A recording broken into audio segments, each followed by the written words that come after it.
Bismillahirrahmanirrahim. Assalamualaikum warahmatullahi wabarakatuh. Sebelumnya terima kasih kepada Ibu Suci selaku Kepala Sekolah yang telah memberikan waktunya kepada saya untuk mengadakan pengimbasan program guru belajar asesmen kompetensi minimum. Hal ini saya lakukan karena saya mengikuti diklat asesmen kompetensi minimum dan salah satu tugasnya adalah melakukan pengimbasan kepada teman satu sekolah. Latar belakang adanya asesmen kompetensi minimum ini adalah situasi saat ini di mana materi ujian nasional itu sangat padat sehingga hal itu memberatkan siswa. Kemudian ujian nasional itu menjadi beban yang sangat berat bagi siswa, guru, dan juga orang tua karena itu menjadi indikator keberhasilan siswa sebagai individu selama siswa itu menempuh pendidikan di satuan pendidikan. Ujian nasional yang seharusnya berfungsi untuk pemetaan mutu sistem pendidikan nasional itu bukan penilaian siswa. Jadi ujian nasional itu hanya menilai aspek kognitifnya saja dari hasil belajar, belum menyentuh karakter siswa secara menyeluruh. Sehingga pemerintah mengadakan kebijakan mulai tahun 2020 itu ujian nasional dilaksanakan terakhir, diganti dengan asesmen nasional. Dan asesmen kompetensi minimum ini adalah salah satu komponen asesmen nasional. Perbedaan antara ujian nasional dan asesmen kompetensi nasional adalah yang pertama, mulai jenjang penilaian. Untuk ujian nasional, jenjang penilaiannya adalah mulai dari SMP, MTS, SMA, dan SMK. Sedangkan untuk AKM, asesmen kompetensi minimum, itu dimulai dari SD. Level siswanya kalau ujian nasional itu di tingkat akhir, kalau AKM itu di pertengahan selama siswa belajar. Mulai SD itu kelas 5, SMP itu kelas 8, kelas 9-nya itu opsional. Kemudian SMA, SMK itu kelas 11. Kemudian subjek siswanya, ujian nasional itu yang mengikuti adalah seluruh siswa, sedangkan AKM itu hanya sensus saja. Kemudian tingkat jenis tes, kalau ujian nasional itu merupakan jenis tes yang high stake. Artinya ujian nasional itu membawa dampak yang signifikan kepada siswa. Sedangkan AKM itu jenis tesnya adalah low stake. Model soalnya ujian nasional itu pilihan ganda dan juga isian singkat. Kalau AKM itu ada pilihan ganda, kemudian pilihan ganda kompleks yang terdiri dari beberapa jawaban, kemudian menjodohkan, isian singkat, IC, dan juga soal interaktif. Dan waktunya kalau ujian nasional itu kita menggunakan 4 hari di SMP, sekarang hanya 2 hari untuk AKM-nya. Dan ini lanjutnya asesmen kompetensi minimum.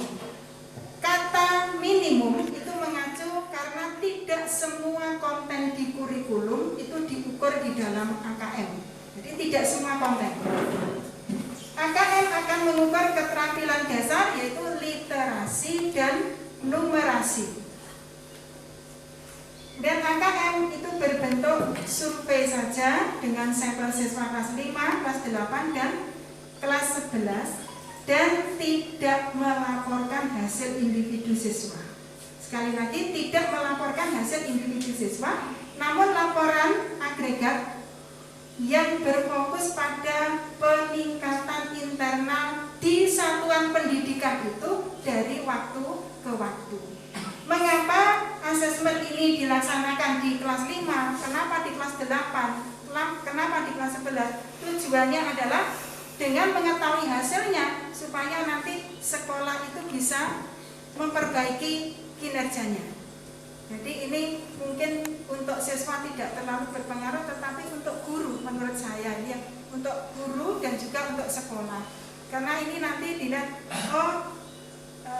hasilnya kok seperti ini, maka kita sebagai guru itu harus berinovatif bagaimana supaya hasil pada saat dia kelas 8 itu masih bisa ditingkatkan lagi. Jadi ada waktu untuk peningkatan. Diukur di kelas 8, mengetahui hasilnya, kemudian kita ada waktu untuk peningkatan, kemudian nanti ada lagi AKM mungkin di kelas 9.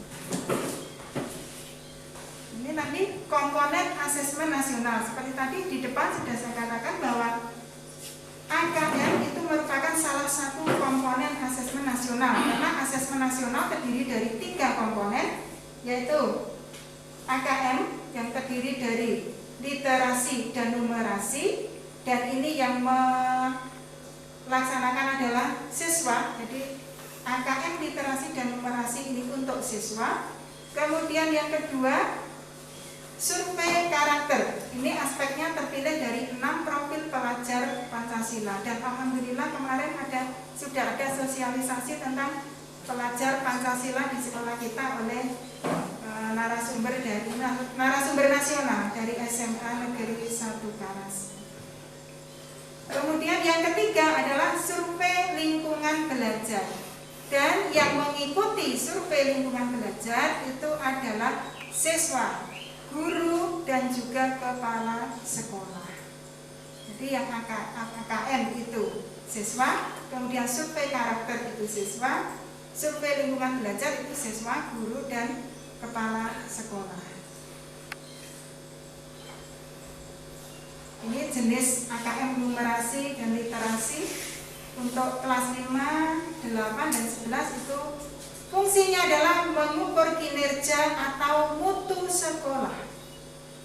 Jadi fungsinya AKM nasional ini adalah untuk mengukur kinerja atau mutu sekolah. Dan yang kedua, sebagai administrasi yang terstandar. Ini asesmen kompetensi minimum yang terdiri dari literasi membaca, yaitu kemampuan untuk memahami, menggunakan, mengevaluasi, merefleksikan berbagai jenis teks untuk menyelesaikan masalah dan mengembangkan kapasitas individu sebagai warga Indonesia dan warga dunia agar dapat berkontribusi secara produktif kepada masyarakat. Kemudian numerasi, kemampuan berpikir menggunakan konsep, prosedur, fakta, dan alat matematika untuk menyelesaikan masalah sehari-hari pada berbagai jenis konteks yang relevan untuk individu sebagai warga negara Indonesia dan dunia. Nah, ini bentuk soalnya. Untuk bentuk soal AKM itu ada yang objektif, terdiri dari pilihan ganda, hanya satu jawaban yang benar, kemudian ada pilihan ganda kompleks, jawaban benar lebih dari satu. Kemudian ada menjodohkan yang terdiri dari isian singkat, nama benda yang sudah fix. Kemudian ada IC atau non objektif.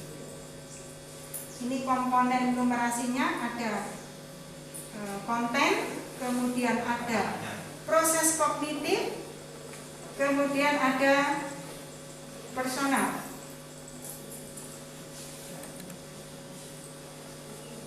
Setelah nanti diadakan asesmen kompetensi minimum, akan ada hasil di mana hasil itu ada 4 kelompok, yaitu ada kelompok siswa yang perlu intervensi khusus, ada kelompok dasar, kelompok cakap, dan mahir.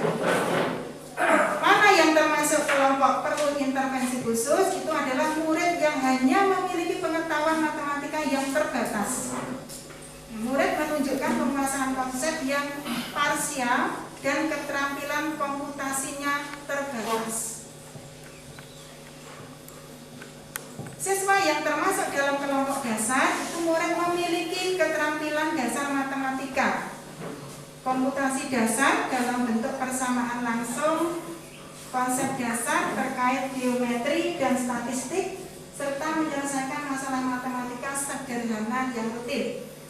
Nah, itu kelompok dasar. Dan nanti dari masing-masing kelompok itu kita sebagai guru itu mengajar dengan dengan metode pendekatan yang berbeda-beda, disesuaikan dengan kelompok siswa.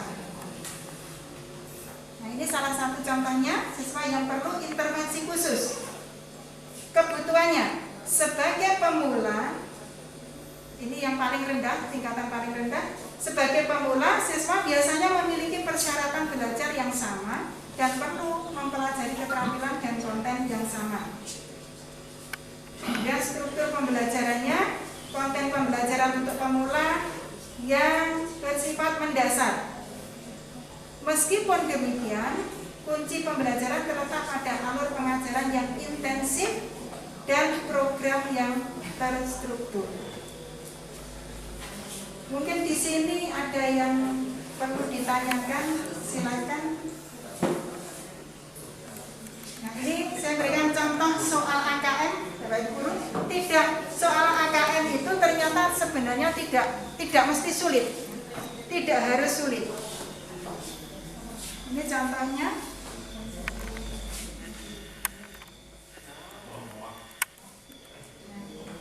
Ini contoh soal AKM numerasi untuk pemahaman konsep. Jadi dari satu soal itu bisa dijadikan beberapa dari satu konsep bisa dijadikan beberapa soal.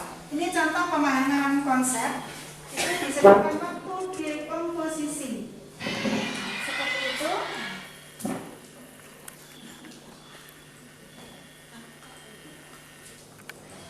Ini disediakan tabel waktu dekomposisi sampah organik dan diagram waktu dekomposisi sampah organik. Nah, ini kemudian pertanyaannya. Dari tabel di atas itu ada pertanyaan, sampah anorganik lebih lama terurai dibandingkan dengan sampah organik. Waktu dekomposisi popok sekali pakai itu lebih lama dari plastik, namun kurang dari kulit sintetis.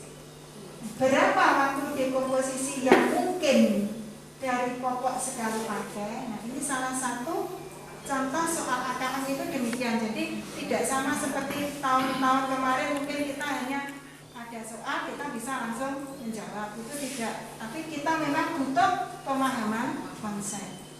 Ini salah satu contohnya. Kemudian ini contoh soal satu lagi.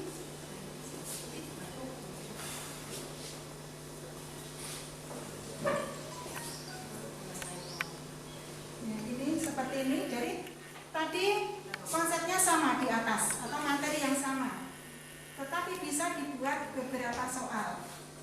Ini juga masih menggunakan waktu dekomposisi sampah organik, tetapi dengan pertanyaan yang berbeda. Setelah ada tabel, kemudian di bawahnya soalnya ganti. Seorang siswa membaca tabel dan diagram di atas.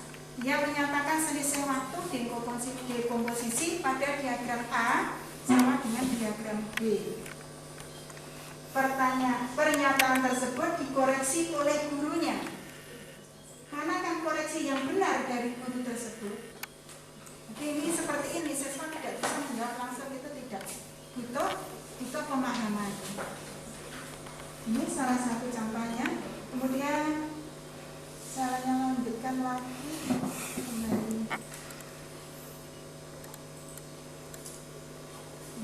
Untuk lebih jelasnya dan untuk lebih Bapak Ibu Guru memahami lebih jauh, silakan Bapak Ibu Guru semua mengikuti Guru Belajar dari program Guru Belajar dari Kemendikbud.